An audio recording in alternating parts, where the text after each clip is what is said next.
पहला lesson, eagle fly alone. बाज अकेले उड़ता है और बाकी पंछियों के मुकाबले सबसे ऊंचाई पर उड़ता है। बाज अकेले उड़ेगा लेकिन कभी भी चिड़िया और छोटे पंछियों के साथ नहीं उड़ेगा। बाज हमेशा या तो बाज के साथ उड़ता है या फिर अकेला उड़ता है। और इस समय यह सीख मिलती है कि छोटी सोच वाले लोगों से हमेशा दूर रहें और अकेले रहो, क्योंकि यही वो समय है जब खुद को जानने का असली मौका मिलता है।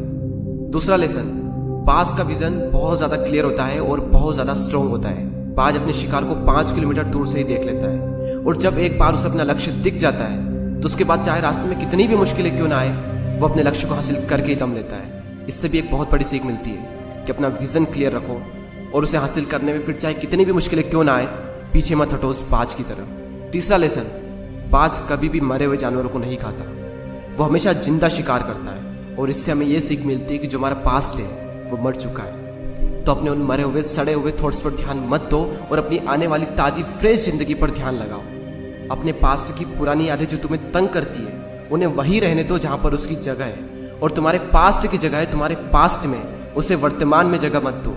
क्योंकि एक बार अगर तुम्हारा पास्ट तुम्हारे प्रेजेंट में आ गया तो तुम्हारा पास्ट तुम्हें कभी प्रेजेंट में नहीं रहने देगा। पास्ट में तुम्हारे साथ कितना भी बुरा क्यों ना हुआ हो, वो सब यादें, वो सब थॉट्स मर चुके हैं, और उस बाज की तरह बनो जो कभी भी मरी हुई चीजों को नहीं खाता।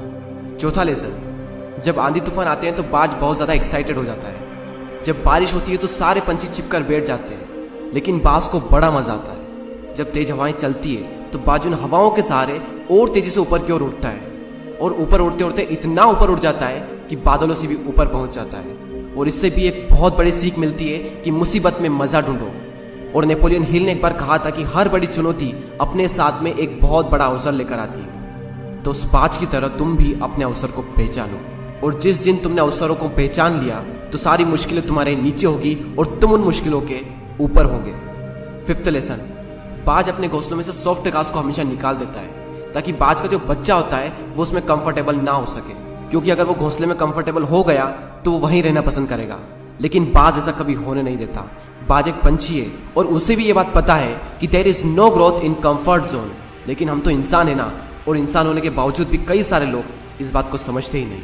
आप जितना ज्यादा कंफर्ट जोन में रहोगे, आपकी लाइफ आने वाले टाइम में उतनी ही ज्यादा अनकंफर्टेबल हो जाएगी।